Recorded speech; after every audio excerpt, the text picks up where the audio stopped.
Buenos días a todos los hermanos de la iglesia y a todas las personas que nos escuchan a través del Ministerio ICP. Para mí es un agrado, un gusto poder predicar la palabra del Señor una vez más en este día, domingo 18 de abril. Como les digo, es una bendición poder predicar la palabra del Señor. Hoy día vamos a hablar un tema muy especial que nos afecta a la mayoría de los cristianos que tenemos tiempo en el Evangelio o quizá a cualquier persona que uno pueda ver le afecta este tipo de problemas. Eh, y quisiera comenzar esta predicación con alguna pregunta que, que podamos pensar nosotros los cristianos. ¿Hace cuánto tiempo o quién ha escuchado últimamente, sobre todo últimamente en estos últimos tiempos, la pregunta o la frase, mejor dicho, esa persona merece morir, o ese hombre merece morir, o esa persona merece la pena de muerte, o merece un castigo mayor del que le han dado? Hemos escuchado últimamente estas frases eh, y se repiten generalmente en los cristianos cuando hacemos o cuando juzgamos a los demás por algo que han cometido. Recuerdo hace un par de 2 meses atrás, casi exactamente un 17, si no me equivoco, de febrero, se desapareció el joven Tomás, el niño Tomás Bravo. Yo creo que todos los chilenos prácticamente estamos al tanto o estuvimos al tanto de esa historia. Se desapareció este niñito muy lamentable y trágicamente el día 17 de febrero, y durante casi 10 días, 9 días hubo donde se estuvo buscando. Se buscó con personal del ejército, con carabineros, con bomberos, con helicópteros, con drones que veían la temperatura ambiente para ver si el niño podía andar por ahí. Se buscó y se utilizó una cantidad enorme de recursos para poder dar con el paradero de este niño que tan trágicamente nosotros conocimos esta historia. Y durante esos 9 días de búsqueda incansable, todo Chile, prácticamente podríamos decir, o la mayoría, estuvo pendiente de qué iba a pasar, cuál iba a ser el resultado de esta búsqueda. Y como nosotros conocemos, los que han visto noticias, esta situación todavía no se resuelve. Pero, como digo, 10 días después de desaparecido, 9 días después, el niño fue encontrado, como todos ya conocemos, muerto, cerca del lugar donde desapareció. Y el fiscal que estaba a cargo del caso dio una orden de arresto, ¿no es cierto?, al que para ello y que para la mayoría de los chilenos era el principal culpable de la desaparición y la muerte del niño, que era su tío abuelo.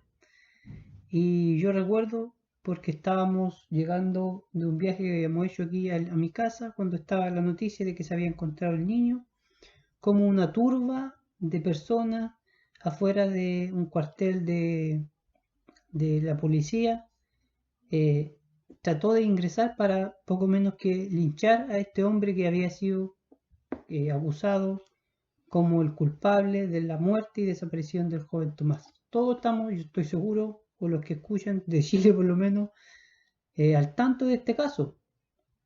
Se pasaron los días, ¿no es cierto? Y como también hemos sabido, el hombre a quien principalmente fue acusado salió en libertad. No se encontraron las pruebas suficientes para decir que él era el culpable y que él había sido el causante de la muerte de este niño.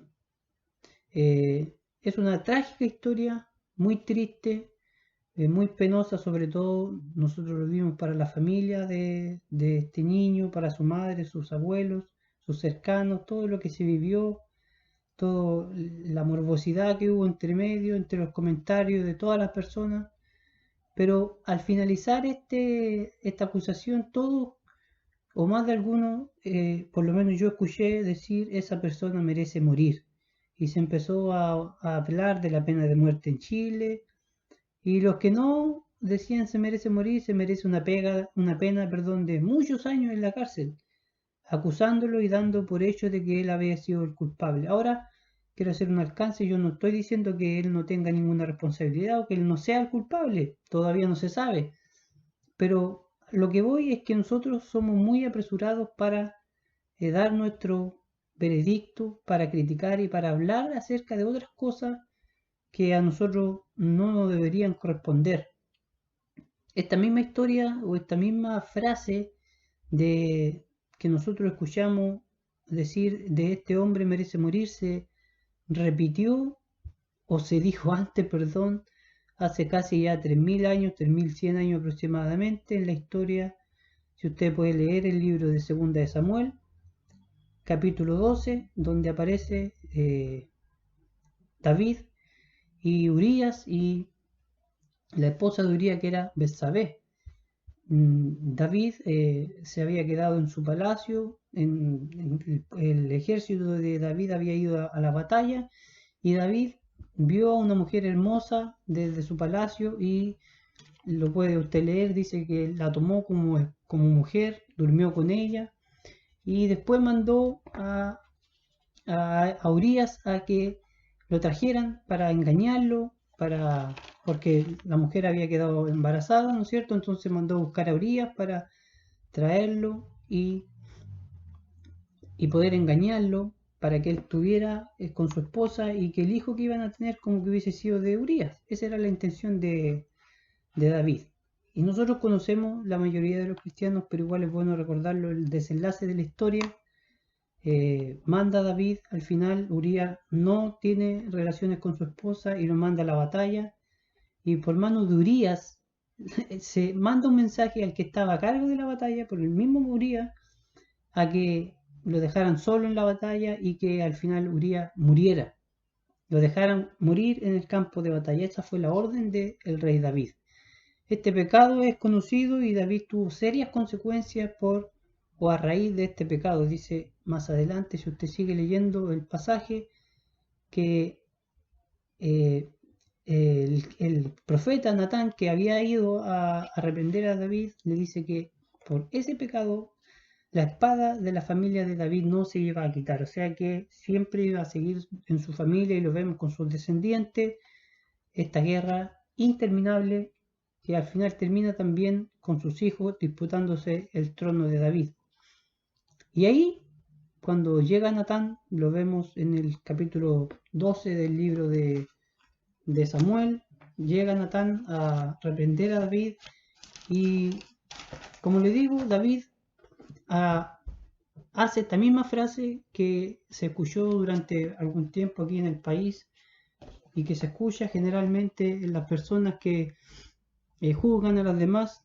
Dice segunda de Samuel capítulo 12 el versículo 5, después de que Natán le contara esta historia de una persona que tenía muchas ovejas y que al final termina cocinando o matando la oveja de su vecino que tenía solo una injusticia muy grande. Usted puede leerlo si quiere en su hogar, segunda de Samuel desde el capítulo 11 en adelante, pero el versículo que le quiero leer ahora dice: después de que Natán le contara la historia de la oveja y de lo cruel que había sido esta persona con él, dice, y se encendió la ira de David en gran manera contra aquel hombre. Y dijo a Natán: vive el Señor, que ciertamente el hombre que hizo esto merece morir. Y esa fue la frase que dijo David: el hombre que hizo esto, el que había arrebatado la oveja de ese vecino que tenía solo una, para su pensamiento merecía morir. Ese fue el veredicto que dio David a Natán, el profeta que había ido a increparlo y a hablarle a través de Dios de este pecado que él había cometido. Entonces, la pregunta es si David tenía o no tenía razón al afirmar que tal persona merecía morir. Y la respuesta es que sí, porque la Biblia nos enseña de que todos los cristianos, todos los seres humanos, buenos o malos, hayamos cometido o no hayamos cometido el pecado que cometió el de la historia, merecemos morir. Ese es nuestro resultado por nuestro pecado. Nuestro pecado hace que nosotros merezcamos, morir. Así lo dice la palabra del Señor. Esa es la gravedad de nuestra situación, de que si nosotros no tenemos un encuentro con Dios, no nos arrepentimos, cualquier cosa que nosotros, buena o mala que hagamos, va a terminar en nuestra vida en la muerte eterna, no solo la muerte física, sino que la muerte eterna. El pecado afecta de tal manera a nuestras vidas que toda nuestra mente, todo nuestro corazón, toda nuestra alma está llena de pecado. Nosotros estamos completamente infectados por el pecado desde el momento que nacimos. Y eso contradice la creencia que se da hoy día de que los seres humanos somos personas buenas y de que tenemos muchas características buenas y que el pecado es algo que nos afecta de vez en cuando o solamente cuando pecamos, sino que la Biblia enseña de que el hombre está total y absolutamente contaminado por el pecado. Esa doctrina se llama la doctrina de la depravación total del ser humano. Nuestro cuerpo, como digo, está afectado por el pecado, nuestra mente está afectada por el pecado, nuestro corazón está afectado por el pecado, nuestros pensamientos están afectados por el pecado. Entonces la pregunta o la afirmación que hizo David acerca del hombre que había robado la oveja a su vecino es verdadera. Ese hombre sí merecía morir. Ahora, ¿por qué David dice este hombre merece morir? Por el pecado de la oveja. Y ya vamos a ver más adelante si David comprendía esto o por qué David hace referencia a esta frase de ese hombre merece morir. La gravedad de la falta del hombre fue muy fuerte, muy grave, porque él no solo no ocupó una de sus ovejas, sino que robó y mató a la única oveja que tenía su vecino. Entonces, la frase que lanza David, primero que todo, fue muy apresurada, como las frases que nosotros podemos lanzar y que nos hace que pequemos por hablar cosas que no debemos hablar. Yo estoy seguro que muchos de los que escuchan esta predicación, más de alguno pensó mal de aquel hombre. Vuelvo a insistirlo, en la primera historia, el caso Tomás, acerca del hombre que había sido el culpable por determinadas razones y por pistas que se daban. Muchos pensaron en pedir justicia a Dios, a la justicia terrenal, por algo que todavía, vuelvo a insistir en esto, no se comprueba que haya sido así. Entonces nos apresuramos para dar un veredicto, para hablar acerca de alguien, de lo que ha hecho, de lo que fue o de lo que pudo haber hecho. Nos equivocamos porque somos personas que solemos hablar más de la cuenta. No somos capaces de retenernos nuestras conversaciones o nuestras opiniones cuando muchas veces es lo mejor. Es mejor guardar silencio antes de hacer un comentario que va a estar fuera de lugar. Entonces nosotros tenemos las mismas reacciones, generalmente, o casi siempre las mismas reacciones que tuvo David al enfrentarse a esta historia que le contó el profeta Natán. Una de las reacciones que tuvo David es que dice el mismo versículo: se encendió la ira de David en gran manera. Se encendió la ira, o sea, David se puso muy enojado por esta situación, por la historia que Natán le había contado. Ahora, a nosotros también nos pasa algo similar. Cuando vemos algo así, nos da tanta rabia, nos enseguecemos tanto sin darnos cuenta a veces del trasfondo de la situación o de si esa persona era o no era responsable. Nos enojamos por cosas que hacen los demás o por las cosas que no hacen los demás o por las cosas que hacen demasiado los demás o por dejar de hacer cosas que hacen los demás, ¿no es cierto? Nos da rabia y nos indignamos, pero ¿cómo esta persona no hace esto? ¿O cómo este hombre no hace esto otro? ¿O cómo las personas no son capaces de comprometerse? Y empezamos a juzgar a las demás personas sin tener en cuenta o sin mirarnos a nosotros mismos, que nosotros también tenemos muchos defectos. Entonces solemos, como digo, juzgar a las demás personas antes de tener un concepto claro o antes de conocer verdaderamente la realidad, contra hombres y mujeres que son mejor o peor que nosotros. David no conocía el trasfondo de la historia, pero él se apresuró a decir que era injusto. ¿Era injusto? Sí, era injusto, es verdad. Pero a lo que voy es a que solemos dar nuestra opinión y solemos criticar y juzgar a veces sin fundamentos y sin mirarnos a nosotros mismos. Esto fue el peor error de David, porque si David te hubiese mirado a sí mismo y hubiese pensado solamente en lo que él había hecho con Urías y con su esposa Betsabé, él no hubiese criticado tanto a este ser humano, sino que inmediatamente se hubiese dado cuenta de lo que el profeta Natán estaba tratando de decirle, pero él no se miró a sí mismo.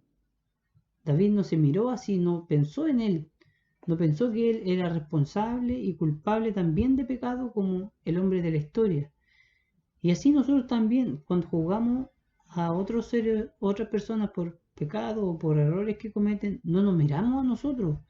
No somos estas personas que se critican a uno mismo y que ven primero los problemas que hay en uno, las fallas que hay en uno, y después miran a los problemas o las fallas que hay en los demás.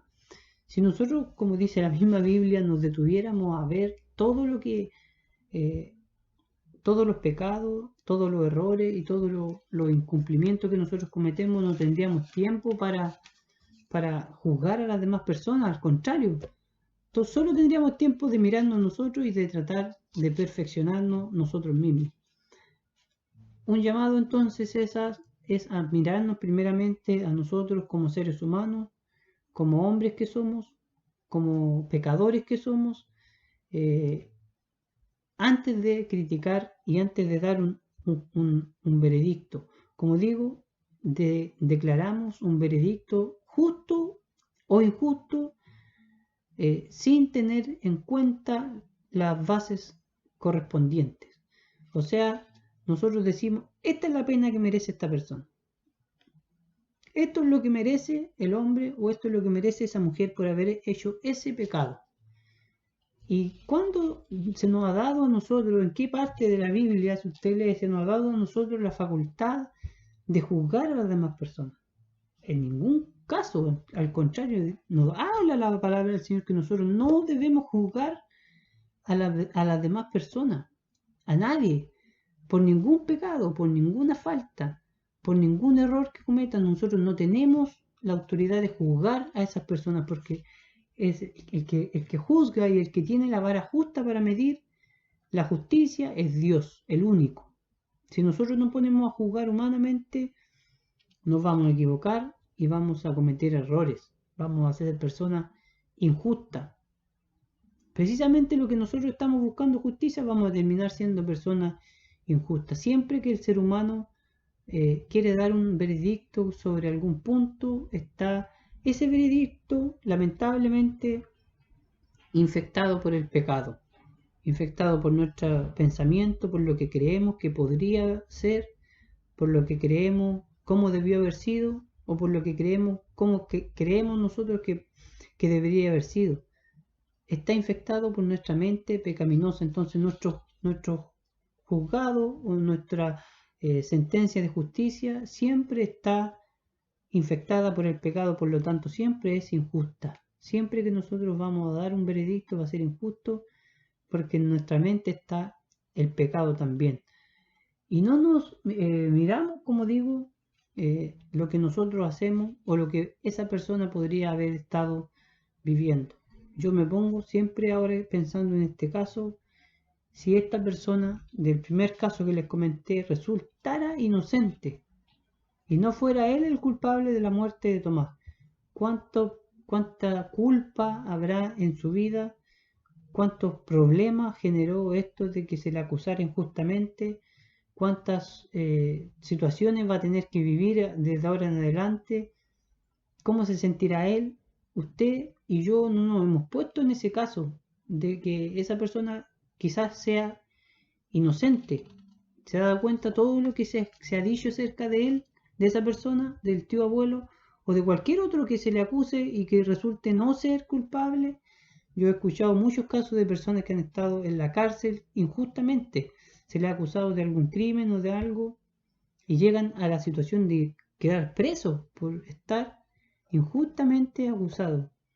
¿Cómo sentirá esa persona dolor, angustia, sufrimiento de estar pagando por algo que él no hizo, que él no cometió o que él no hizo la cosa por las cuales se le acusaron? A diferencia del primer caso, con el segundo caso, el caso de Tomás, tenemos un inocente o un posible inocente o posible culpable, y tenemos a otro, en el caso de David, culpable absolutamente. En el primer caso no se sabe cuál es la respuesta, no se sabe si el hombre, el tío abuelo, es culpable o es inocente. Entonces no podemos juzgar por algo que no se sabe. Eso está claro. En el segundo caso tenemos a David, que sí es culpable. Entonces él lanzó un veredicto contra el hombre que había tomado el cabrito, la abeja del otro vecino, siendo él sí culpable. Él sí era culpable de haber robado a la mujer de Urías. Entonces, ¿cómo reaccionamos nosotros cuando se nos juzga a nosotros por nuestro pecado? ¿Cómo deberíamos reaccionar nosotros cuando se nos juzga por lo que nosotros realmente somos? Porque la Biblia enseña de que nosotros sí somos culpables de pecado. No hay ninguna persona antes de Cristo ni después de Cristo que no sea culpable de pecado. Al contrario, todos somos muy pecadores. Y pecamos no porque queramos pecar, sino porque nuestra naturaleza es pecadora. O sea, nosotros somos por naturaleza pecadores. Pecamos porque somos pecadores. Entonces, ¿cómo reaccionamos nosotros cuando se nos acusa a nosotros de nuestro pecado, que sí es real, que sí es el veredicto, sí es justo contra nosotros, cuando se nos dice a nosotros usted merece la muerte? Porque la paga del pecado es la muerte. Eso nos enseña la palabra de Dios. Nuestro pecado hace que nosotros merezcamos el infierno. Somos total y absolutamente culpables de pecado. Nosotros somos culpables de cometer el peor de los pecados, que es negar la fe y no creer en Jesucristo. Las personas que creen en Jesucristo, al final Dios los salva y los perdona, pero el que no cree en Jesucristo comete el pecado de no creer en Jesucristo y al final termina termina en la muerte eterna. Como digo, el pecado que hay en nuestras vidas, que hay en nuestro cuerpo, que hay en nuestras manos, que hay en nuestra mente, como mencionaba anteriormente, nos hace culpable a todos los seres humanos de pecado.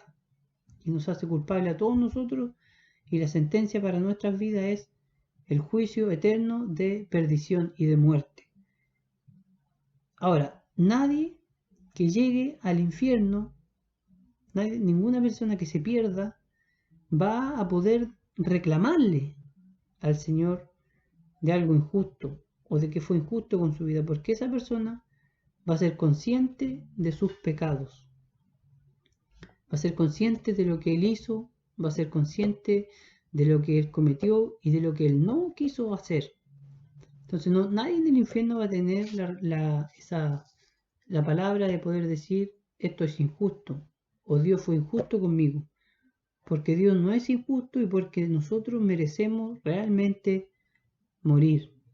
¿Cómo reaccionamos nosotros entonces a la acusación, o cómo deberíamos reaccionar nosotros a la acusación de que somos pecadores y de que merecemos la muerte? Hay dos opciones muy claras y muy sencillas. Una es simplemente ignorar la acusación que se nos está haciendo y pagar las consecuencias, obviamente. Ignorar la acusación y pagar las consecuencias. Esa es la primera opción para nosotros cuando Dios nos dice tú eres culpable de pecado. Tú eres ese hombre. Esa fue la respuesta que le dio Natán a David. después de que David dio el veredicto y dijo, ese hombre merece morir y merece pagar la oveja 4 veces más de lo que le dio, Natán le responde tan fuertemente que hizo inmediatamente a David caer en sí y darse cuenta de que él era un pecador, y le dijo, ese hombre al que tú estás juzgando, por el que tú estás diciendo merece morir, eres tú. Tú eres esa persona que merece morir. Tú eres el hombre que merece morir. Tú eres el hombre que robó la oveja. Tú eres el hombre que mató en realidad a Urías de una manera muy, muy, muy fea, horrible. Tú eres aquel persona o aquel hombre que tú mismo estás juzgando. Tú mereces morir. Y eso es lo que Dios nos dice a nosotros si nosotros no creemos en Jesucristo, si nosotros no hay un cambio en nuestro interior. Tú, tú que escuchas hoy día este mensaje mereces morir y merecemos morir. Yo merecía morir antes de conocer a Jesucristo porque mi pecado hace que yo merezca la muerte eterna, la condenación eterna, y el juez que es justo me va a juzgar justamente y me va a decir, tú mereces morir. Tú mereces morir porque has pecado, porque cometiste pecado, porque tú eres un pecador, porque tu alma, tu cuerpo, tu mente está infectado de pecado, por lo tanto mereces morir. Eso fue lo que Natán al final terminó diciéndole a David, tú mereces morir. Y eso es lo que Dios también, ojo con esto, le dice a todos los pecadores que no tienen a Jesucristo en su corazón, que ellos merecen morir. Y merecen morir porque son pecadores, vuelvo a decirlo. Pero ahora, la otra opción que hay, la primera, como digo, es ignorar esta sentencia, ignorar a Dios que dice que nosotros somos pecadores y que merecemos morir, y es confiar en el Señor y creer en el Señor y pedirle perdón al Señor por las faltas, por los pecados que nosotros cometemos, por los errores que hemos cometido, por los pecados básicamente que nos han agobiado y que han afectado toda nuestra vida. Como dice el libro de Efesios capítulo 2, el versículo 1, dice, estábamos muertos en delitos y pecados, pero Él nos dio vida. Ve cómo Dios puede transformar la sentencia que nosotros habíamos dado contra aquella persona injusta y que ahora se nos da a nosotros. Él es el único que puede cambiar esta sentencia, revertir la sentencia o que el juez no haya declarado culpable. El único que puede hacerlo es Jesucristo, por su redención, por su sacrificio que Él pagó por cada uno de nosotros. Nosotros merecíamos la muerte, como digo, pero Jesucristo pagó y ahora ya nosotros somos libres de la condenación. Nosotros somos, como digo, culpables de pecado, pero a través de Jesucristo Dios nos da la salvación. Vuelvo a decirlo, solo Él nos puede dar la vida. No hay nadie más que pueda suplantar esto de nuestra culpabilidad y reemplazarnos en el castigo que merecíamos y que de verdad, como digo, debíamos cumplir, que era el castigo de muerte y que era el castigo de perdición. Nosotros solemos, como digo, juzgar a las demás personas por las cosas que hacen, por las cosas que dicen, por las cosas que piensan, por cómo lo hacen o por cómo lo dicen, pero no nos miramos a nosotros y no nos damos cuenta de que nosotros tenemos los mismos o peores defectos que esas personas. Y solemos hacer una sentencia y decirle a la persona, esta persona merece morir, esta persona merece este castigo, sin darnos cuenta que nosotros también lo merecemos o también lo merecíamos antes de conocer a Jesucristo. Antes de que usted pueda pensar de cualquier hombre que está en el mundo, que usted lo ve tomar, que usted lo ve con vicio, que no quiere aceptar al Señor en su corazón, que es malo, que roba, que mata, que asesina o que comete cualquier tipo de pecado, de adulterio, piense en que la sentencia que va a recaer o que debería recaer contra esa persona pecadora también debería recaer sobre usted, aunque usted no cometa esos pecados, aunque usted no sea un asesino, aunque usted nunca haya violado a nadie o aunque usted nunca haya bebido alcohol o se haya emborrachado, la sentencia igual recaería por su vida, porque usted igual sigue siendo un pecador. Igual seguimos siendo pecadores, igual seguimos teniendo la infección del pecado en nuestro cuerpo, en nuestra mente, en nuestra alma, en nuestro ser.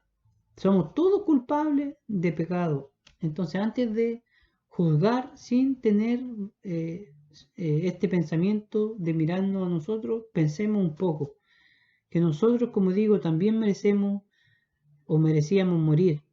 Y esa es la gracia maravillosa que Dios nos da a cada uno de nosotros y nos permite y nos da la oportunidad de arrepentirnos y de volvernos y de creer en Jesucristo para nuestra salvación y para liberarnos de esa opresión del pecado. Por cuanto todo pecador, dice en el libro de Romanos, y no alcanzan la gloria de Dios, siendo justificados gratuitamente por su gracia, por medio de la redención que es en Cristo Jesús. La gracia del Señor hace que nosotros seamos libres de pecado, seamos libres de que seamos juzgados y seamos libres de condenación. Vuelvo a decirle esto para que tengamos en cuenta lo que Dios nos está hablando el día de hoy. David hizo una acusación muy seria y muy grave a este ser humano, a este hombre que había cometido el pecado de quitar una oveja a su vecino, sin darse cuenta que su pecado, el pecado de robarle a la mujer de Urías, era mucho peor, porque él le robó la esposa y mandó a matar a Urías. No hay comparación entre el pecado que hizo un hombre que le robó la oveja a otro con el pecado que él hizo, que David hizo, porque él no solo le robó la esposa, sino que también lo mandó a matar. Entonces, hay diferencias enormes entre las dos historias, entre la historia de David y entre la historia que le contó el profeta Natán. Y aún así, David hizo esta acusación diciendo, ese hombre merece morir. Y también nosotros solemos hacer estas acusaciones, esa persona merece morir. Y a lo mejor nosotros tenemos cosas mucho peores de las que esas personas han hecho, o hay personas que juzgan a los demás haciendo ellos cosas mucho peores de las que hacen las personas a las cuales están juzgando. El llamado hoy día es primeramente a no juzgar sin mirarnos a nosotros primero, porque nosotros todos los seres humanos somos culpables de pecado y merecemos morir. Y esa sentencia que nosotros damos hacia las demás personas deberíamos mirarnos a nosotros mismos primero y dárnosla a nosotros y agradecerle al Señor porque nosotros también teníamos esa sentencia de ser culpables de pecado y de morir, pero la gracia del Señor nos libertó y nos dio nueva vida.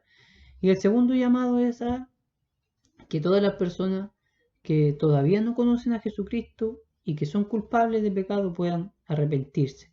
Arrepentirse, creer en el Señor, confiar de que Dios puede perdonar ese pecado, como en la palabra del Señor nos enseña, no hay un pecado tan grave que Dios no pueda perdonar, no hay tal pecado que Dios diga, este pecado no lo perdono, salvo no creer en Jesús, como digo, salvo no creer en Jesús. Solamente usted tiene que arrepentirse de sus pecados, volverse al Señor, cambiar su manera de vivir, cambiar su manera de pensar y creer en Jesucristo como su único Salvador y que Él le pueda perdonar sus pecados. Que el Señor bendiga a las personas que han escuchado este mensaje, que el Señor bendiga a cada hermano que ha escuchado este mensaje y que, como digo, seamos más sabios antes de juzgar y de decir esa persona merece morir, porque Dios nos dice a nosotros, ese hombre eres tú eres esa persona que merece morir. Muchas bendiciones, que el Señor les bendiga, saludo a todos los hermanos de nuestra iglesia.